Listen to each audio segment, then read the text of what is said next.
Hi, this is Dominic Keating. I played Lieutenant Malcolm Reed on Enterprise, as you probably know, and you are listening to the NX 7062 podcast.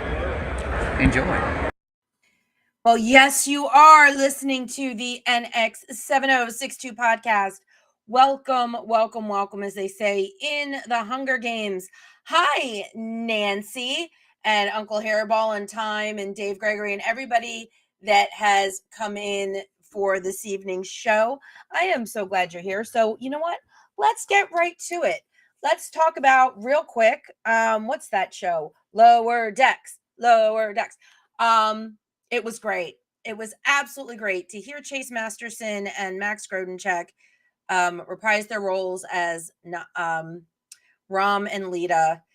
The running gag with the baseball, throwing in the little thing with the stem bolts. It was perfect. It was great to watch Boimler just sit in his hotel room and get addicted to Ferengi cheesy television. It was all just so wonderful. And I know a lot of people are shipping for Tendi and Rutherford, and it just might happen. It just might happen. It's a big will they, won't they, and it's adorable watching it. What was the other one? I haven't watched the latest very short Trek, which I'm actually okay with. They've just been so disappointing. I really haven't had any desire to see them. Hello, Margit. Good, very early morning. Guten Tag. It is very early in the morning over in Deutschland. And let's see. So thank you, Margit, for stopping by, and Annika, thank you for coming by too. It's lovely to see you both here. Let's see. Woken up by one of the sleepless lieutenants from our. Okay, yeah, look at that. The gang is all here, and I know you're all here waiting for my very special guest to be out. Wait a minute. Hello, Mark Cartier. Mark. Thank you for joining us. In a little bit, we're going to be speaking with the one and only Erica LaRose, and I just wanted everybody to know, like, this is the impetus behind the show. I want to kind of get into this. You all saw, well, hopefully, if you didn't see it live, you had a chance to watch my United We Trek special with John Billingsley and Jonathan Del Arco and Natalia Castellanos. And then the Shuttlepod show had John and Natalia, but then they had Michelle Hurd. They were changing it up a bit. Hey, Jober. And everybody was talking about the strike, why it's important, what the concerns are, why they're doing this, why it's gone on for so long, and everything along those lines. And hi. Oh, look, Dave, hold on. He's here. This one's easier to pick up. The lesson that I learned last week is read, and my space is not going to work. But Zod's smaller and lighter, and he's a lot easier to pick up. So say hello to General Zod. Kneel before the cat. Kneel before Zod. Hey, Robert. So anyway, so we all got to hear about why the strike is important, what the strike is about. And it's very nuanced and it's very complicated. But I'm advancing to part 2 in December. Congratulations, Jober. Woo! Everybody congratulate Jober. He is moving up in the ranks on the Olympic trials. So yay. So anyway, so we've all heard about the general parts of the strike and why it's important. What we haven't heard is from the position of somebody who is in SAG and somebody who doesn't necessarily, whose career was, Erica is working, she's auditioning, she's out there pounding the pavement, and now along comes a strike, and now what? And that's kind of what we're going to be talking about tonight. So here she is, without further ado, the lovely Erica LaRose. Yay! Oh, hi guys. Thanks for having me. Well, thank you for agreeing to be here. Like I said, we covered one side of the strike, and you and I have been talking off and on the last couple of weeks. And I think it's important for people to understand how some actors have to struggle day to day now. The strike is important. It's there for a reason. It's there for the equity and for everything you guys need, but the struggle is real for what you're going through, right? Yeah, I think so. I've been thinking about this a lot, especially ever since you and I first started chatting about the idea of me coming on. And what I've gathered just from some of my friends and then me thinking about what they had to say is that for people who are just, getting their foot in the door in this industry, it's like some of them have worked many years to like finally get on a series regular and to finally get to where they are, and all of a sudden it's like, well, now what? Is the industry changing forever for good? Like, do I have to completely change my trajectory? You know what I mean? Like, yeah, exactly. And I think a lot of the actors that landed parts on new things, and then now is that new thing coming back? I think a lot of things are kind of getting canceled or pushed off or whatever, just because everything's so uncertain right now. So, I mean, you could have landed something right before the strike started and like, yes, I did. And now it's gone. Oh, thanks, Mark. Yeah, this guy, Mark, I don't know, should we call security? Hi, everyone, by the way. I just want to say hi to you guys. You're so sweet. Dave, Annika, Mark, Margit, Jared Poole, Nancy, Jober. Love you guys. Uncle Hairball. Time. Let's see. Time showed up probably for you because Time's new to this show. Hold on. Time Walker. I hope I pronounced that right. Oh, Uncle Hairball called you a little ray of sunshine. Oh, I actually just got a hair in my eye right before this. Oh, God. And I was like, oh no! I was like, I gotta get on her show. I was like stuck in there. I have a contact, so it was just like sticking on my contact. I'm like, oh my God, that's so funny. Anyways, your Uncle Hairball, you reminded me of that. So yeah, I guess for example, my friend, I won't mention any names just to, it doesn't matter. He just got a great role in American Horror Story, and he just shot like right before they announced the strike. He shot his scenes, and then the next day, I think for a couple days, and then the next day they announced a strike, and he was like, what? Like, and as you said, talks about shows being canceled and all of that, he was feeling kind of like, is this ever going to air? Like, it's right. Not even easy. It's not easy for even actors who audition all the time to necessarily get these parts on these shows because there's so much competition, and it's it's you can be an amazing actor, but it doesn't mean you're going to get the job. So it's a combination of who and timing and persistence and to finally get a gig. So it's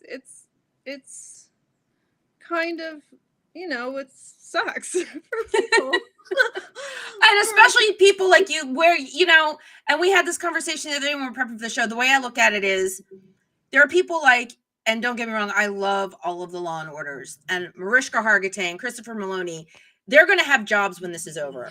And not only are they going to have jobs when this is over, but there's a really good chance that these shows are going to be shooting in a lot of overtime because they need to make up and get these episodes out once they go back. So you have to figure that there's a very small percentage of these actors who are, yes, they were all on strike. We don't know what their financial situations are now, but you have to figure when they actually do go back to work, they're probably going to be able to make up for lost time in just the overtime, because working on a set, anything above 10 hours is overtime. And believe it or not, it is really easy to hit 10 hours on a set. Yeah, of course it is. It's not that difficult. I've been on sets, and as a background actor, you sit there and you watch the clock and you're like, come on, 10:01, because then you're moving, everybody's moving into overtime. But many people have been there before, yes. Yeah, exactly. Yeah. And that's great. Yeah. And that's absolutely great. Mark thinks zero chance they're working overtime. I don't know. When it comes back, I don't know. I think that they might, but that's my personal opinion. But then there are actors who are in these positions where they were just getting auditions, they were just getting out there, and now people like you that have been working really, really hard, and now most of your auditions have dried up. I mean, there's still independent projects, and I know you've been working.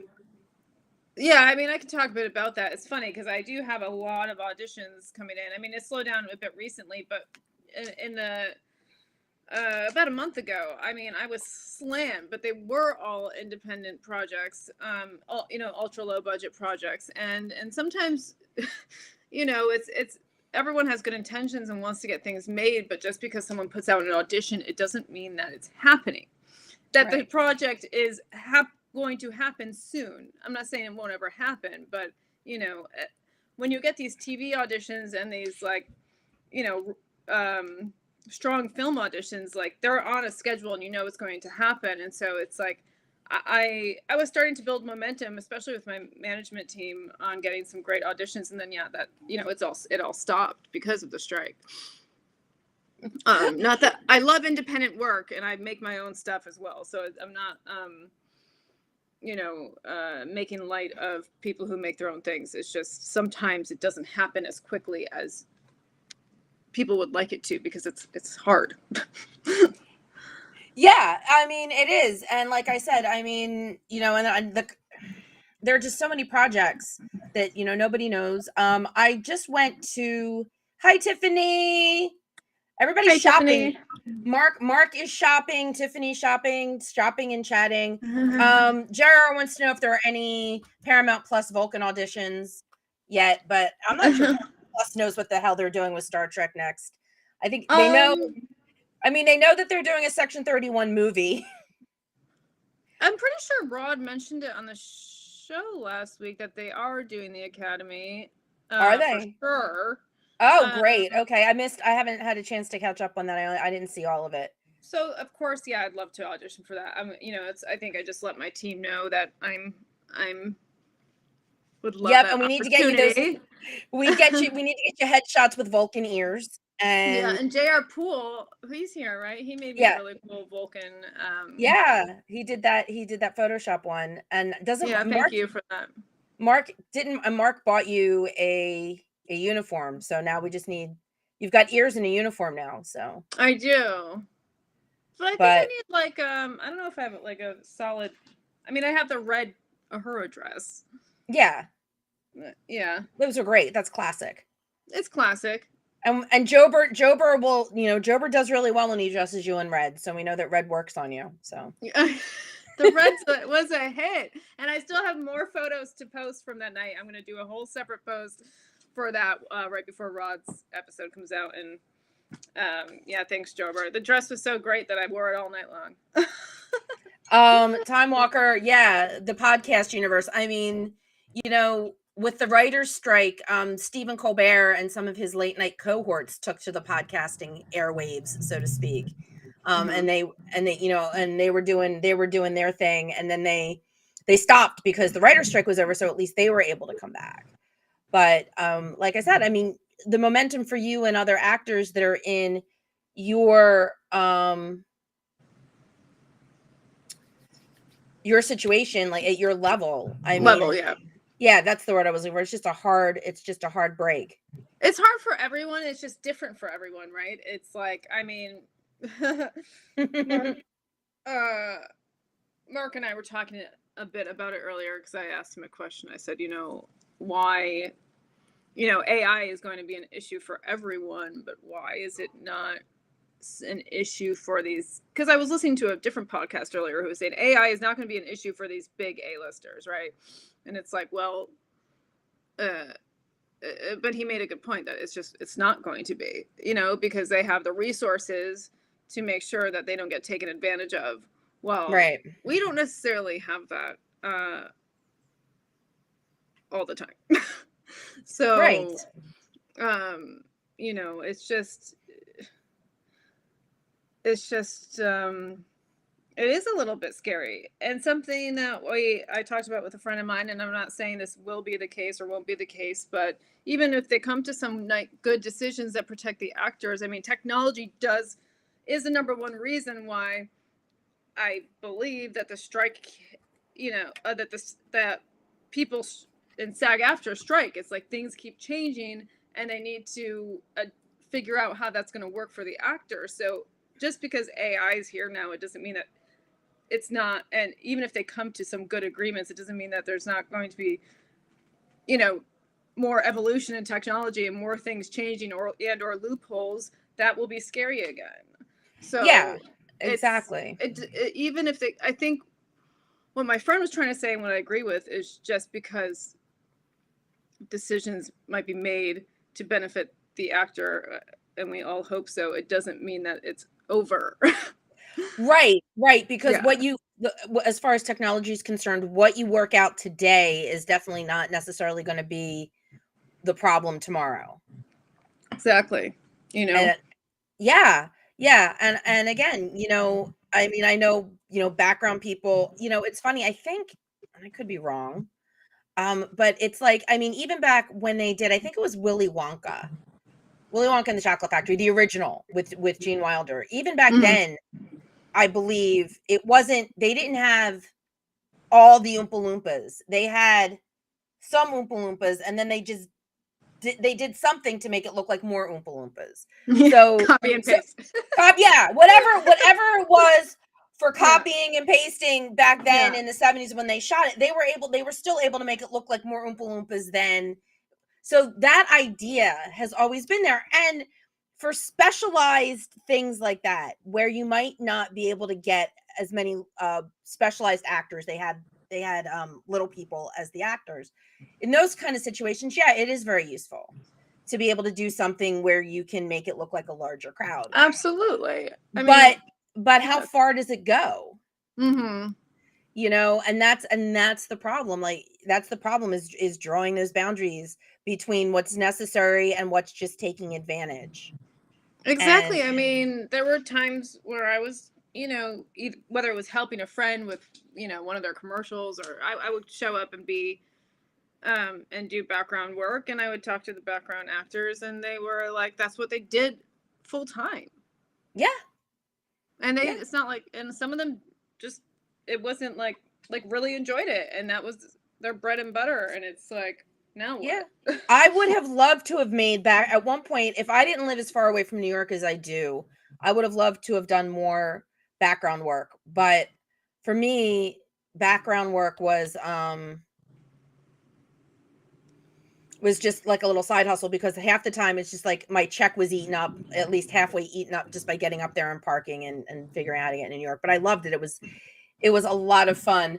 Robert, I figured as much. But if we're talking about Tim Burton, I don't recognize that as a Willy Wonka thing, because I didn't like it. So I have only ever seen it once, and I just don't recognize it as anything, because I love Gene Wilder. Nobody beats Gene Wilder in Charlie and Willy Wonka. Willy Wonka. So, no, that he is Willy Wonka. I mean, I love Johnny Depp. I think he's incredibly talented, but that version of Willy Wonka did not do anything for me. So I refused. It's the same way I do not acknowledge the Land of the Lost movie. It's out there, and I refuse to acknowledge it because it's freaking terrible. They're just. I love that you don't hold back, Stephanie. You just say it how it is. Like, this is how I feel. This is how I feel. This is how I feel. Exactly. I love that about you. Oh, thank you. I know. I remind you of the East Coast. I know, which I miss. And we were just in New York, and oh man, I was like, I just wish I could be bi-coastal, or we could be bi-coastal. It'd be so nice. New York has like the best vibe. I mean, I love the LA vibe, but there's just very different. And I could tell, if I was able to do that, I would do that too. I would bop between coasts. It's the interaction with people there is very different. And look, I've met some amazing people in LA. It's just like, it's just the flow in which it happens is different, because you're just walking around everywhere, and people are interested in people there, because if they weren't, I don't think they'd live there. It's just full of people. Yeah, no, exactly. I mean, I was just there Friday night, my friend Peter Macon, who, for those of you that don't know, name dropping, plays Bordis on the Orville, and he will be an upcoming guest as soon as the strike is over. But he just did an independent film called Shelter in Solitude, and it was written by Soban. I think I'm saying her name right. I'm probably not. Fallon Hogan, who actually was on SNL back when SNL was good. She's a character actor. She wrote it in 3 weeks. And they put it together on the shoestring, and it's amazing. And Peter's amazing in it. And it is out at AMC and Regal theaters, so you can absolutely go see it. Please go see it. But the beauty of it is it's an independent film, was not beholden to any studio, so they were able to do the premiere. Like I said, they got picked up by both AMC and Regal theaters, and it was an amazing movie, and it was funny and poignant and heartbreaking. You know, all made you got all of the feels. And we were just talking about how now with the strike and how long it's gone on, Peter and I and a vet from Sci-Fi Sisters, we were just talking about maybe this is a good thing for in the independent film community, because now, you know, that's where everything's focused. If actors want to work, that's where they're going. Yeah, I mean, absolutely. I think that it is a great thing. And I mean, it's just one of those things. If I don't know, I'm saying this with a grain of salt, like, okay, if there's a bunch of independent work coming out and, you know, name actors just want to work and they're willing to do these independent projects, then people who usually do independent projects might not have the opportunity. So yeah, all of a sudden now you've got this plethora of named people that want to do your independent film. Yeah, which you're right. Keep sharp, and they want to keep their, you know, names out there, and, you know, a lot of people will do things just to, you know, work on their craft and remain relevant. So it is. I think things just really need to be figured out so that everyone can work. Yeah, exactly. And the only way that's going to happen, obviously, is when the strike ends, and then it's back to way more projects. But that's an interesting. I didn't even think about that. Yeah, you're right. I mean, I didn't think about it till now. Yeah, but if independent, you're right. If independent projects are the only way to go, then people that want to. Because, you know, it's funny. My friend said, I have a friend that's SAG in New York, and he was on the picket line with me when I was up there for United We Track. And he was saying how, you know, his agent obviously has been very quiet lately, quietest that they've been. And they were suggesting taking classes. And he said, well, that's great. You know, usually the first one's free, but where's he supposed to get the money from for the rest of them? If he's don't get me started. Able to get jobs. It's like great. I want to hone my craft. I want to stay on top of my game. But now that I'm not working, where's the money for that? I mean, they mentioned it really briefly on the Shuttlepod show. They were talking about all of the websites that actors have to subscribe to, and how it's just very expensive. And it's like, okay, well. And if another friend of mine brought this up, and I said, well, this, you know, makes sense, because he was like, why we're giving all this money to SAG? Casting directors don't have to pay for these services. Agents don't have to pay for these services, but we have to pay for these services. And why? Like,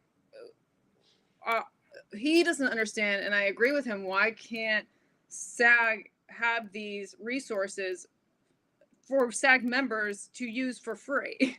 No, especially I know that SAG dues are not cheap. So yeah, that should be a perk. Before we go any further, Mark is shopping and he wants to know if you want any cheese. Yeah, duh. Duh. You get one of those, Mark. You get one check-in on the shopping list. That's it. Yes, you waste it. Ooh, I don't know. Should we do some like brie? Switch it up. I just bought us this amazing hard cheese. Well, it was a oh gosh, what's that Spanish cheese I just got? Anyway, Manchego. Oh, never had that. Is it good? It's fantastic, and I just got us a great one. So yeah, I don't know. You know can what's- surprise me or get some brie. You know what's good with brie? Cranberry What? chutney. Cranberry Sheep and chutney goat. and brie. Ooh. If you get a good cranberry chutney, which I know I have one cranberry chutney that I absolutely love, and it's really good with brie and a little, like a really thin little cracker. Yeah. It's really good. Me Okay. and Stephanie talk about cheese and charcuterie quite a bit. All the time. And then I go out and buy stuff and have little charcuteries, because talking to her about a charcuterie just makes me want one. I have one thing to say about Parker Posey. She needed to stay in independent films. She was terrible in Superman Returns. Just saying. Just saying. Oh, sheep and goat in. Oh my God, Mark, I said you get one. Now he's like sheep and goat in oil or something else. Oh, that was him that said that. Sheep and goat. And okay, that sounds nice. Yeah, we could do some goat or brie. Or goat. I love goat cheese too. Oh my God, hold on. We're turning this into like we're turning this into the Food Network. And I'm fine with that. I love food. I mean, yeah. And you know what? I freaking forgot my can of freaking pineapple vodka again. Damn it. Do you want to go get it? No, because you know what? The lesson that I learned from last week is don't move the screen, because then it falls over and then people get to see my ugly office. We already had Manchego. Get something new. I get the goat's cheese that's like wrapped in blueberry. Like it's like a log of goat cheese little with mini blueberry. logs. Yes. Yeah. Mark, she said get something different. Go back in the store. Get something. Oh, by the way, Scene Nerd Podcast, thank you so much for joining us, because I've seen you guys around the interwebs, but thank you so much for popping in. We'll have some more Trek content coming soon. I think I'm just going to do a full season recap of Lower Decks instead of per episode. Okay. Mark says fine. Mark, I don't know what Gregory means. And I love going to Trader Joe's for cheese and like making a cheese board. It's great. Wegmans I told you, Wegmans has good stuff too, but you don't have Wegmans. You have to come home for that. You have to come to Connecticut and see if there's a Wegmans. Didn't I look that up for you? I think there's a Wegmans by your hometown. Really? Because I didn't grow up. I go into Wegmans. Wegmans is amazing. Yeah. Yeah, but it's East Coast. But they have an amazing cheese section. It's where I get clotted cream too when I have scones. It's a good place to go to get clotted cream for my scones. Spray cheese is still the best. Jober. I don't know. Them's fighting words. Spray cheese is still the best. Spray cheese. Yeah, like cheese whiz, cheese in a can. Oh yeah, look at that. It's not even in Erica's vocabulary. A spray cheese. Jober, when I have you over for your birthday dinner, you can bring some spray cheese. Yeah, we can watch him. He's going to eat it out of the can. You better get creative with it, because I'm not too sure about it. Of course, you're very welcome. Love having you here. I have always believed that there's enough Star Trek to go around, so there's enough love within the podcast community. Hi, Scene Nerd. Okay, that's cute, Alan. Spray cheese, pepperoni, and a Triscuit. Okay. All right. I actually, that sounds really good. That sounds really, really good. Okay. Margit loves cheese. Yay. Yay. I am not going to NY. I live an hour and a half from NYC. I have done my New York Comic-Con stint. It's too much. If I have in my personal opinion about New York Comic-Con, like if the Shuttle Pod show was going to be there, I would definitely go, because that's a reason to go. But I feel like for New York Comic-Con, you have to have a very specific reason to go. Most other conventions, hey, there's a convention in town. I want to do cosplay. I want to wander around. I want to do the vendor's room. I want to do all this cool stuff. And you can do it and you can enjoy it and you can meet people and all that. New York Comic-Con is so bloody freaking crowded, and I am a little bit I consider myself like a touch claustrophobic, and the crowds at New York Comic-Con set me off. They absolutely set me off, because you can't just browse a booth. You can't just wander the floor because it's like the aisles are just people. Oh, really? Yeah, you can't move. So, like I said, if I have a specific reason to be there, like 1 year I wanted to go see my friend who's an artist, Greg Horn, who is absolutely freaking phenomenal. And it's like, okay, this is where he is in Artist Alley. Boom, found him. Hi, how are you? Left. Wanted to find a comic book vendor floor. Boom, found it. Left. It's just, and then if there's a panel or an actor or something I want to see. So yeah, if I have a specific reason to go to New York Comic Con, I will go. That's the other thing too, is like, you can't just decide on a panel. You have to pick your panels and apply for panels and get your badge so that you can get into the panel. It's not as open as STLV is.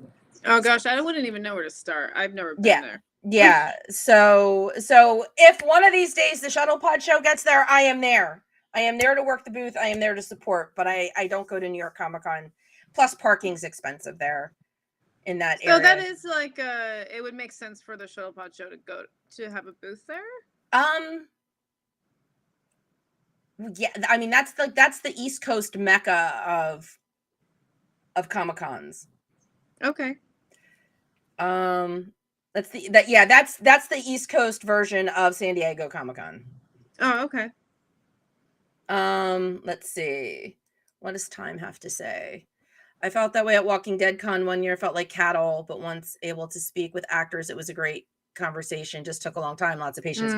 Yeah, like I said, if I can't just wander without getting run over, and feel like, oh my god, then I don't enjoy it. I just get, because I get very anxious in crowds. Like that. I mean, I'm imagining it. I mean, STLV was so, and that was nothing compared to yeah.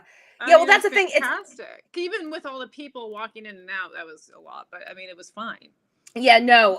This is at the Javits Center, and the main floor of the Javits Center is like the mostly vendor area, and it's packed. I see. It's packed. Yeah. See, Annika knows what I'm talking about. Don't do well in crowds. Wait, let's see. Doctors. Annika was so like finally relieved to hear that you got Porthos's collar. Oh, that's right. Yeah. I was like, and then you can't see it. This is getting weird, literally. And Chris was doing such a great job of hiding it. And I was like, I don't think Chris is that good of an actor. Like, he just seems really like he has no idea. But Connor sits there and like pets Porthos the entire show. Like, he needs to hold Porthos up so we all get like a really good view. I'll let him know. If not, I'll grab him and hold him up. Yeah, we gotta Porthos has to model. Porthos definitely has to model the bling. Yeah. Alan, I've never been to Comic-Con. I have a friend that went to Comic-Con San Diego, and 99% of Comic-Con San Diego is standing online and then not being allowed in. Yeah. Really?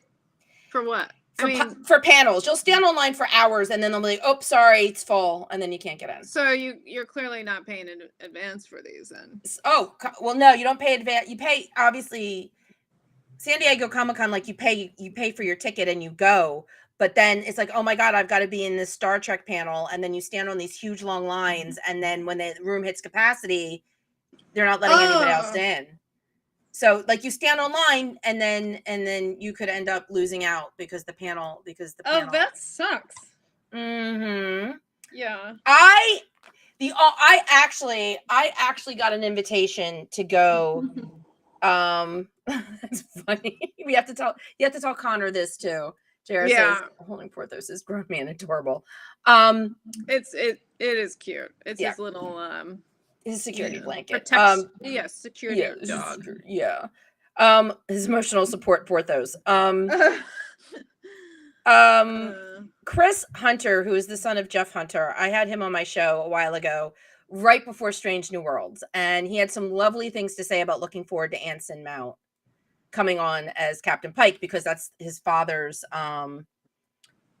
that was his father's role originally.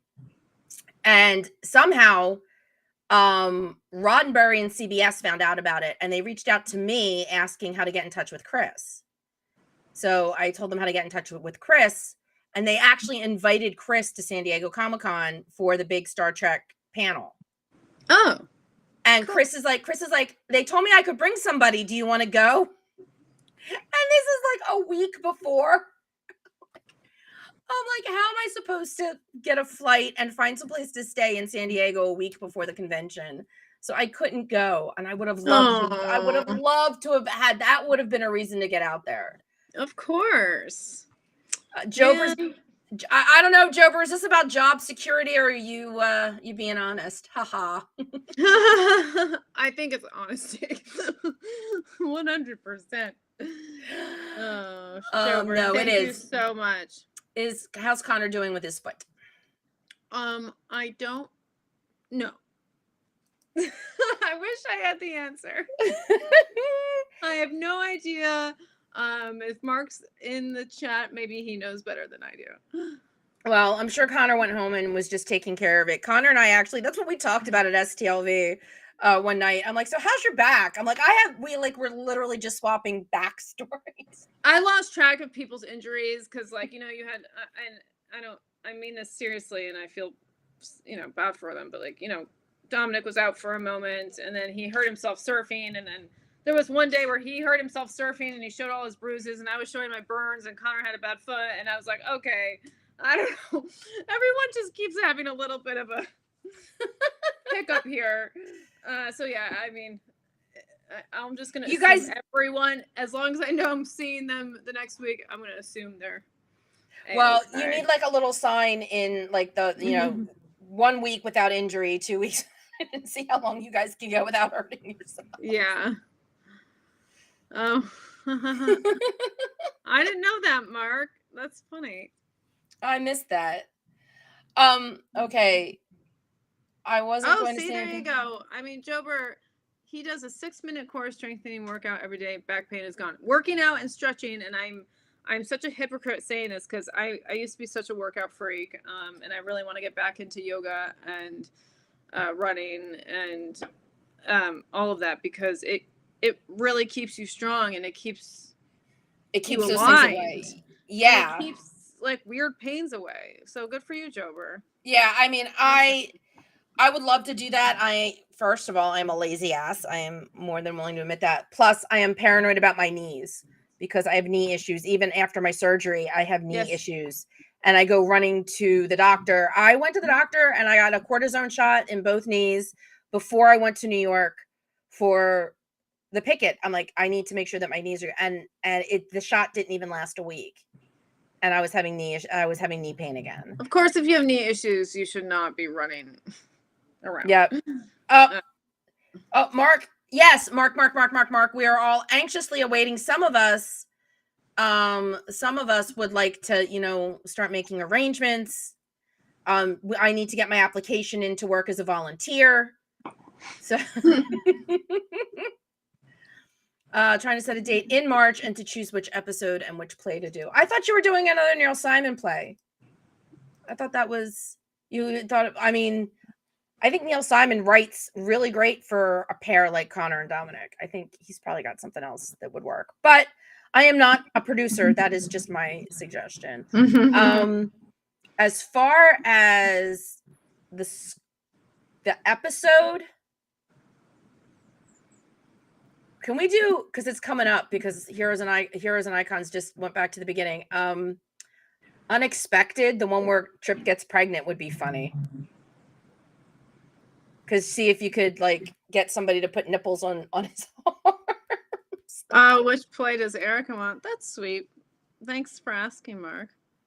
I have to think about it. I was just talking about the play Closer, which is also a movie with Natalie Portman and Jude Law. I think it was a play first. Have you seen that movie? No. It's fantastic. Yeah, I'll think about it. I was thinking about that play because I just had an audition that seemed like kind of a I don't want to say the word ripoff. Inspired by Closer. Watch the movie. It's great. Do you like Jude Law? Yeah. Yeah, that's a maybe. That's a I've seen him in stuff, but if you ask me right now to name a movie he did, I wouldn't be able to tell you. That was what that answer was. I think, Mark, you know what script you should do? You should do Glorious. Now this is me really kissing ass. Because that would just be literally pretty much Connor and Dominic just reading to each other. But if you haven't seen it, and Halloween is coming up, Mark produced this really amazing, really amazing movie called Glorious. And it's scary and suspenseful, and he got J.K. Simmons in it. And I love it, and I think it's really good, and I think it would just be really funny to watch Connor and Dominic do it on stage. Okay. Let's see. Strange version. It would be cool to do a play that I can partake in. If not, I'll just, write some monologues and pour my heart out on stage alone. There you go. I'll get real emo. Jober says Enemy at the Gates. Stage version of Milos Forman's Amadeus. That would be interesting. With Dom playing Mozart. That would be interesting. Sherlock Holmes. Oh, the Robert Downey Jr. version of Sherlock Holmes. Those were good. Those were really good. Jared Poole. Let's see. What is he saying? I'm rewatching season 1 of Enterprise and saw the Trip Prego episode last week. It's a pretty good world building episode. Yeah, it is. It's really fun. That's a great episode. To Paul's reaction. Yeah, to Paul's reaction, like you couldn't keep it in your pants, and Trip's like, "No, I didn't do anything." Let's see. Sherlock Holmes, Robert Downey Jr. Oh, Jude Law was Watson. Okay, thank you. Mark is driving, so stop texting. Yeah. Thank you. Right, see. Please stop. Canada's been heard from. You've been Mark, knock it off. Mark, can we have ST theme slam poetry? That would be awesome. That's actually really funny. That would be awesome. That's actually a really good idea. Jober, that's awesome. Yeah. Okay.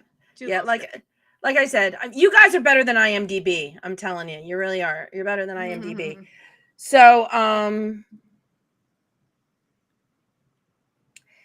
let's see. Oh, I wasn't suggesting plays, just naming Jude Law flicks. The Holiday is one of my Yuletide favorites. Oh, I love The Holiday, Annika. Oh my god. Oh, haven't seen it. Oh, you have to watch it. The holidays are coming up. Just watch it.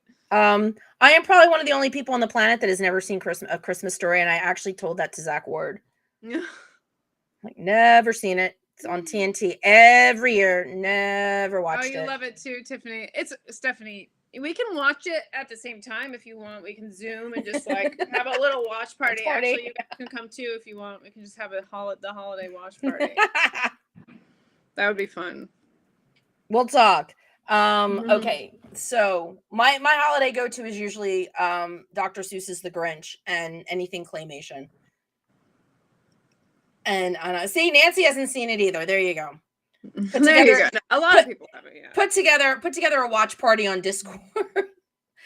If you want to watch The Holiday, you have to become a Shuttle Pod Show Patreon member and watch it on the Discord. Yeah.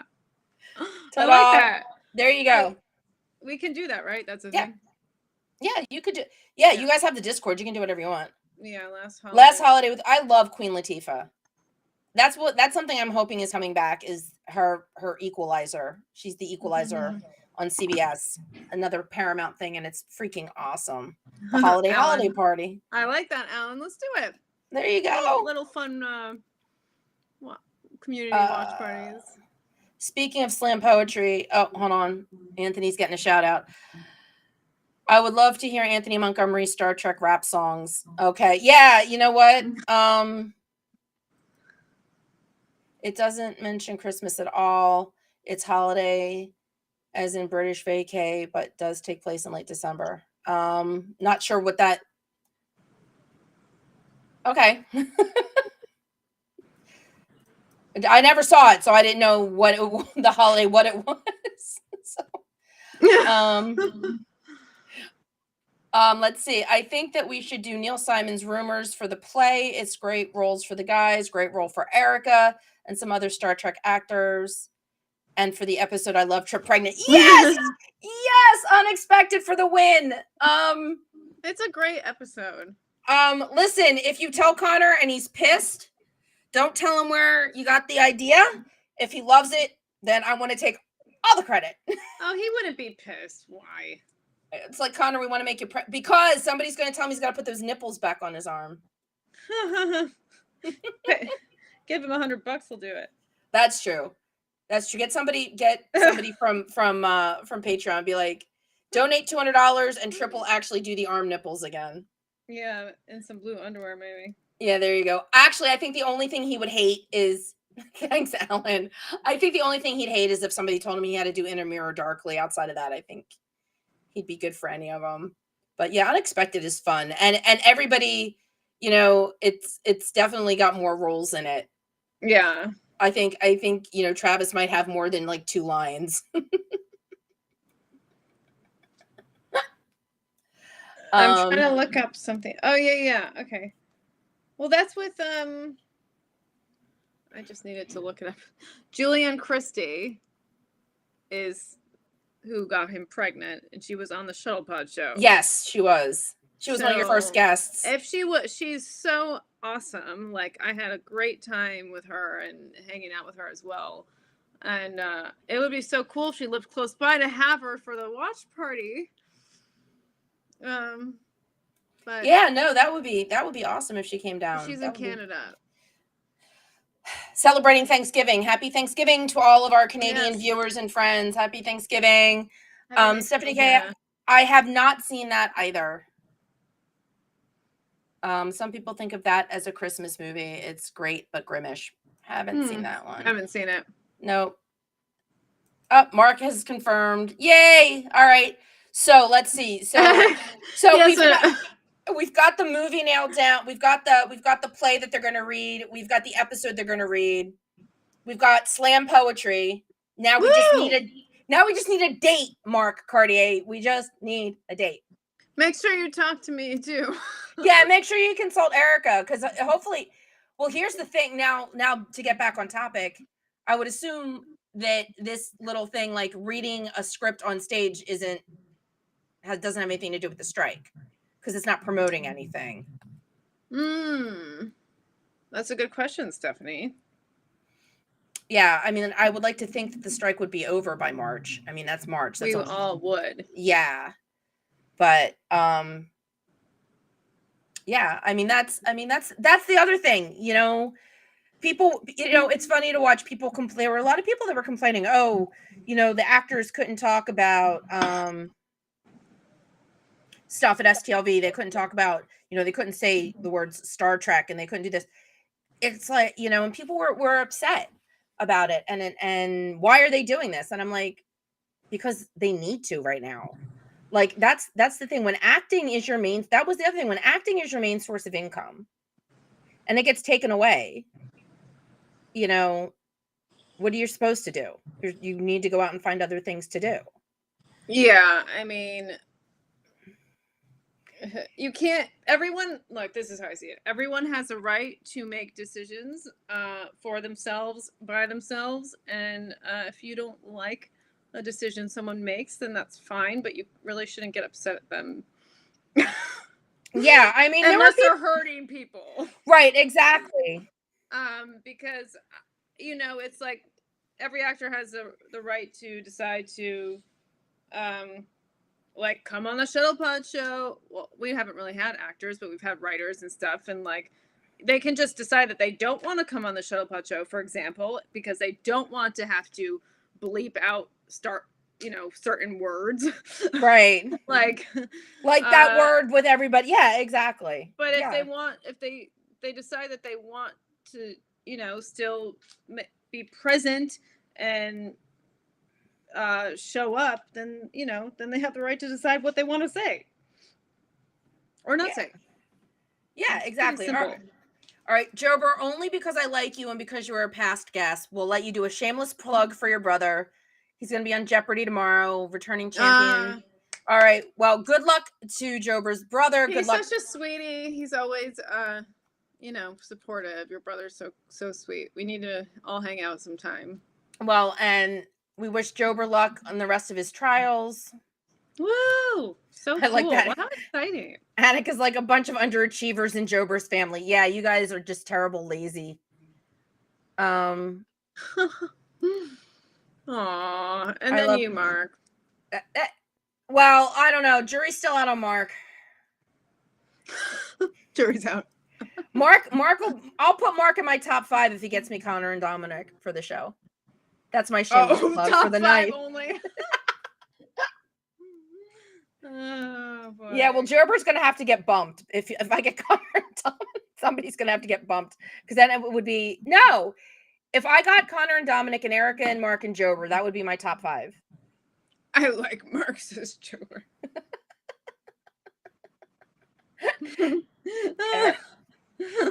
Erica is my best guest. We're having so much fun. We're having fun. Okay. So is there anything else about like how you feel about the strike personally that you want to like share with everybody so that they have like an insider's view on? I mean, to be like, I guess completely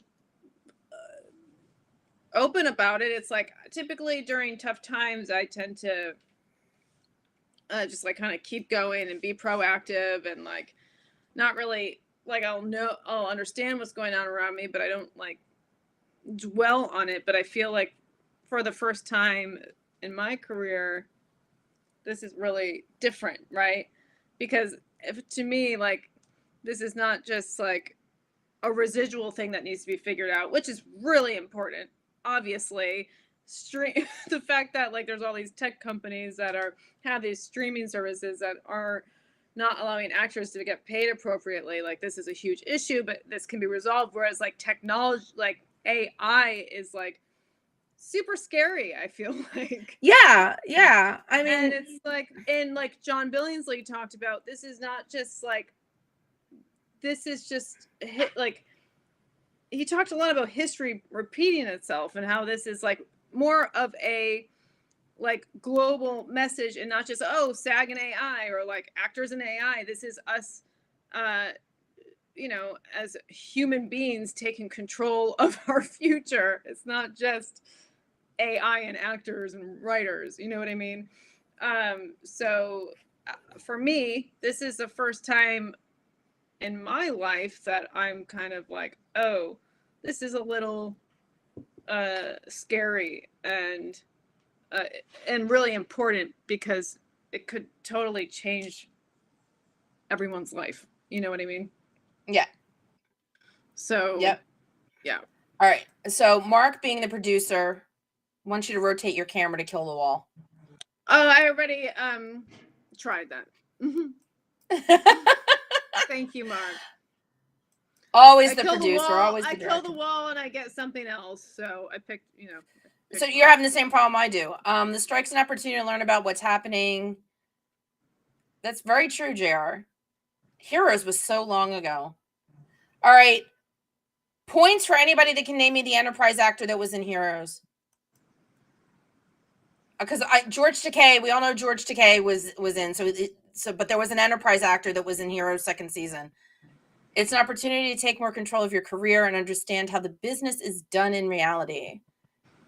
Do you agree with Mark? Just say yes, so you get your cheese when he comes home. I'm trying to. It went away. Oh, sorry. I'll put it back up. Yeah, it's an opportunity to take more control of your career. Yes, and understand how the business is done in reality. That I don't know what he means, and how to best exploit the opportunities and avoid the pitfall. I mean, I feel like that's generally a positive statement about not being a victim and being proactive. So I agree with that in general, but I just don't know exactly what he's saying. So maybe you can tell me when he gets home with the cheese. There you go. Not only AI, but also the way we enjoy entertainment these days with everything existing on streaming platforms. How do people get residuals and paid fairly? Which is exactly what they're fighting for. Yeah, exactly. Yep. That is a really okay. That's right. Hey, Sean. Yes, Zachary Quinto was on. I didn't say Star Trek. I said specifically Enterprise. It was not Gary Graham. It was not Vaughn Armstrong. But at least we got Gary Graham and Vaughn Armstrong, which were. Oh, hey, Linda. Let me put it to you this way. I am 99.9% sure that Vaughn and Gary weren't in Heroes. The one I am thinking of is definitely not those two. So I'm going to give you guys one really, really big hint. If I know who it is and I'm making a deal about it, now figure it out. But anyway, Hi, Linda. yeah, hi, Linda. Thank you. Better late than never. We're always, at least going an hour. So it's really sweet that everybody, pops in when they can and say hi to my guests. I have guests lined up for the next 2 weeks too. I hope Robert's still here because next week is going to be, oh my God, Derek Mackey from Cool Waters Productions. So you guys are all going to get to hear about exactly how an actor gets to a convention, because that is what Cool Waters Productions does. And then very exciting news. And Robert, I hope you're still here. JG Hertzler is joining me on the 23rd. Speaking of Enterprise actors, cool. JG's coming. JG wrote, his autobiography is out, Confessions of a Klingon Linebacker. So I thought that was the perfect reason. Not that I'll think of any excuse to have JG on my show, but I just thought that was like the perfect reason to have him come on. So he is going to come on and talk about Confessions of a Klingon Linebacker. I was with him last year at Trek Long Island, and I got to see some of the cover art and everything that he was going through, and he actually was on an author's panel during that convention. So because he also wrote some Star Trek fiction. So so I'm really excited. I've been having guests. I'm going to be really lonely when I run out of people to have on the show and it's just me talking at everybody. I'm going to be really lonely. So I'll have to have you back. We'll think of a reason to have you back. Well, hopefully the strike will be over. We can always think of something to talk about, I'm sure. Oh my God. Hello, East Dubuque Bridge. What's good is that you're here. My favorite non-East Coast bridge, the East Dubuque Bridge. I had Hero DVD too. I don't remember which Enterprise player was on that show. Well, I guess I've given you all enough time. It was Dominic. Dominic was on Heroes. Oh, gosh. Second I feel like I should have known that. Second season, he was one of the guys that found Peter in the shipping crate when he didn't remember who he was. So the correct answer that I was looking for was Dominic Keating. He was in it. Go ahead. Time Walker has a question. Of course, now we've got to wait because the time lag. There is a bit of it, yeah.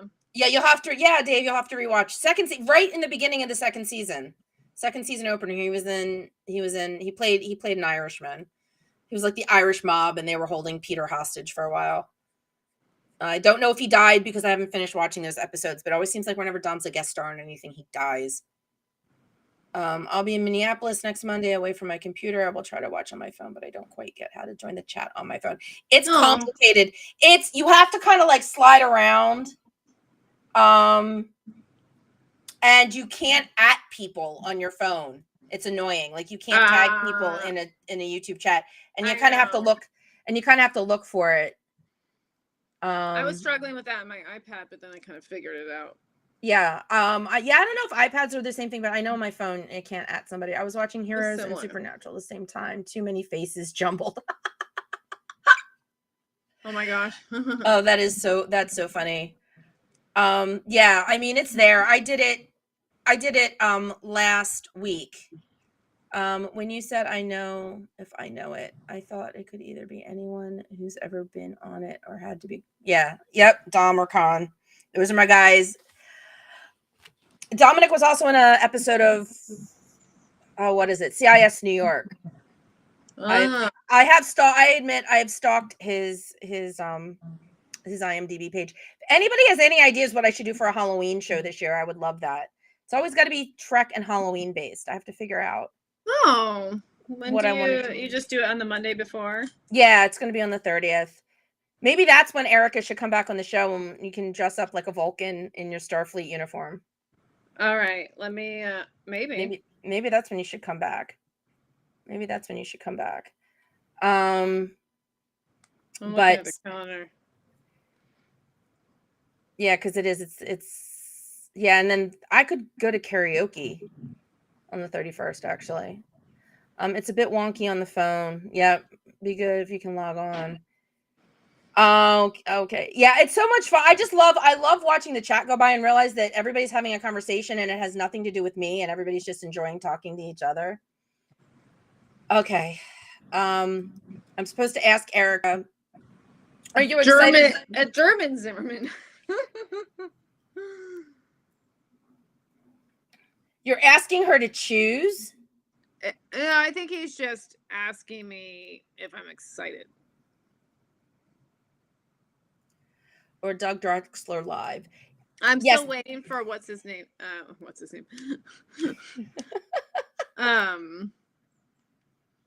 Time Walker. I'm waiting for his question.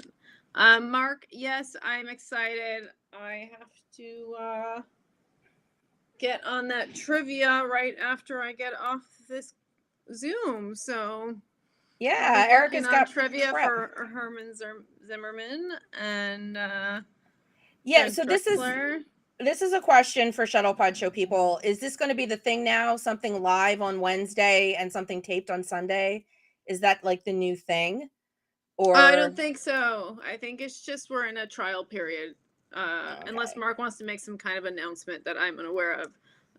I think we're just testing it out. Right. Like I said, I went to go see The Exorcist last week with my sister. It was like a one night only thing in the theaters. So Mark says no. Thank you, Mark. Before anybody gets too spoiled with Wednesday Night Live, it's just a thing. So typo, Mark. Thank you. Thank you, Marky. That experimenting. Exactly. That's a good thing because the live shows are great. It was fun to make Dave squirm. I'm glad I was there long enough to throw in my $10 to make Dave squirm. So you guys were able to raise some money. I did tell you, Stephanie, that he liked your comment because he gets a kick out of that. Yep. So if you want to make Dave squirm, just know that he's enjoying that. Yeah, exactly. So I'm glad that worked out. So hopefully he'll be back to help raise some more money and do some matching. Erica, as people who seek acting gigs, how do you, Dom and Con, coordinate scheduling for Shuttlepod Show shoots? Is it a challenge at times? Yeah, sure. I mean, I think that, well, for me, it's become a challenge many of times with auditions, but I make it work. And I typically, sometimes a handful of times, at least, I've shot my auditions right on set, right after the show. And last week, one of the crew members helped me with my audition, or a few weeks ago, Nate, and that was hysterical. We actually had a lot of fun in the studio.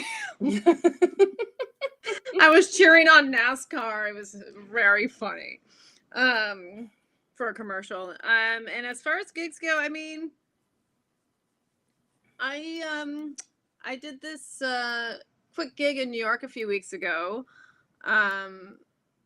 for this project that I am a part of.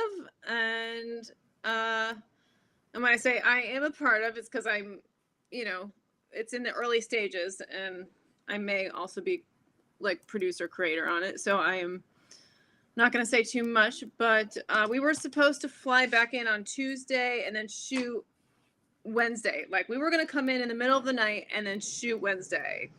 So you just kind of make it work.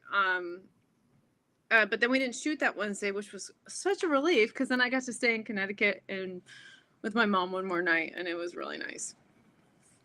But yeah, I haven't run into any issues yet, but when we do, and no one has as far as shooting, but when that happens, I imagine we'll just make it work, either Connor or Dominic will just not be there, and I will most likely have a substitute because if you're on producer creator, there needs to be a female on set. There you go. That's nice, Mark. Thank you, Mark. Thank you. How many people are in the Shuttlepod Show crew?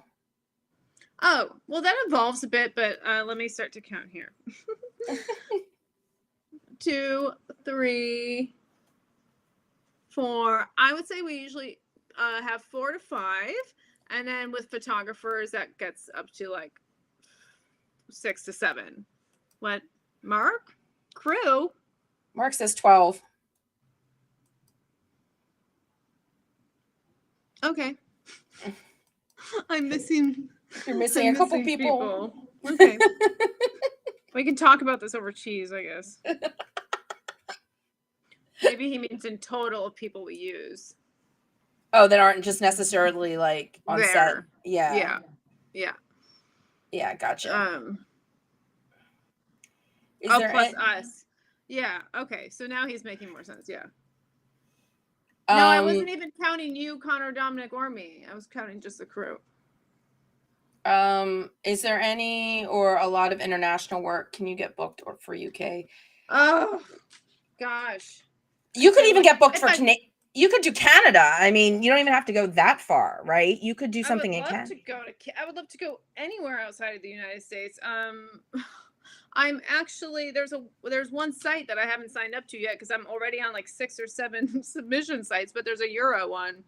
And I asked my manager, I was like, is this urgent for me to sign up to this? Do you get a lot of auditions? And he's like, no, like you don't have to do that right away. But I am an Italian citizen. Yay. And I am working on my passport, and Mark and I were working on learning Italian as well. And so I would just, if I could go shoot a movie out in Italy, I would just die of happiness. That would be awesome. Mark is saying you can do Australia, but not Canada. Why? Yeah, because Canada isn't SAG. Canada has like their own union. So I thought you could go. I don't know. Because I had that conversation with somebody. Time says, thanks for answering his question.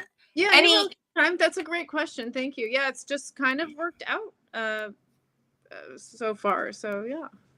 So I know we had said. Oh, here's Jober, multilingual Jober. This is why he's got multiple personalities, one for every language that he speaks. I would love to go to Canada. I would love to go to Australia. I would love to go to London, Italy. If you go to literally anywhere but here. Mark. Oh my gosh.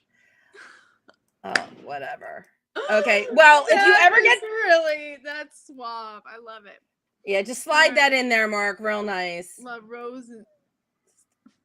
Oh my God. All right, before Mark gets any mushier, and I promised you we were going to kind of keep this short because you do have show prep to do and some other things that you got going on tonight. Thank you. Yeah, no, I appreciate you. My favorite language is cheese. There you go. That's better than love. If you want to show me you love me, talk to me in cheese. Oh, no. That was okay, Mark, that was very sweet about the love. The cheese is also a good option. Okay. Haha, East Dubuque Bridge. The bridge is falling down. Let's see. Yes, we're all in for cheese. I can't go home until she's done with trivia. That's not true. In fact, I'm starting to think you're not on your way home. Okay. I love London as well. I'm dying to go back. So, Erica, let's put that on a bucket list. Yeah. That's awesome. You ran into Tom Baker. All right, you guys. Well, this has been yes, really guys. fun. Oh, real quick before we sign off, like I mentioned last week, I did put a couple things on my Amazon wish list to kind of help with the office because my office is sort of falling apart, as you noticed last week when the background fell over. That was, pretty freaking embarrassing. So I am he's in Santa Monica. Mark's in Santa Monica with Lee. Hi, Lee. I want to be in Santa Monica. Yeah, I know. That's where my favorite British pub is. Yes, so, which we walked by the other night. I thought about you, and I was like, yeah, but you still didn't give me the lemon biscuits, did you? No, I mean, do you want me to send them to you? I don't know. Thank you, Nancy. Thank you. You're so sweet. Yeah, that would be great. Next time you're there, just like video call me, and I'll tell you where. my lemon digestibles are. There's only a couple things on the wish list. I could really use the help just to kind of like beef up the studio, get a new desk and stuff. So maybe things will stop falling over and I can, feel more right now my claustrophobia because my green screen is over on top of my chair just to make it all look nice. Oh, Lee says hi to everyone. Hi, Lee. Long Lee. time no see. Just kidding. Saw you a few hours ago. Thank you for watching, Lee. Appreciate it. Or for Mark making Lee watch, whichever works. I don't know, but thank you for being here, Lee. Oh, she's super supportive. No, and we appreciate it. Oh, JR. Cool.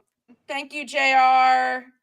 All right, guys. Thank you so much for being here. Really appreciate it. Erica, thank you. And yeah, maybe you should just come on and be my guest for Halloween and you can dress up and we can get some footage to send to Paramount. Let me figure out what's going on that week, and then we'll see if that works. And I was gonna be a cat. Vulcan. Well, there is a cat. There's also a Vulcan cat. You could be a Vulcan cat. Well, because there is a cat species if you watch Lower Decks. So maybe a cat and a Vulcan crossed and had a baby and me a cat. I love Vulcan. you too, Mark. Okay. Oh, is he being Don't leave me alone here. For hours. All right, guys. Everybody. Oh, I'm clicking back and forth. Good night, Jober. Good night. Good night, everybody. Thank you for stopping by. Always love having you here. We really appreciate you all. Good night. Being cheesy. It's like the long goodbye. All right, guys. I will see you all next week with my very special guest, Derek Mackey, to talk about how the actors actually get to the conventions. So don't miss out on my first episode of Conventions 102. And until next week, please be sure to live long and prosper. This is Connor Turner. You've been listening to the NX7062 podcast with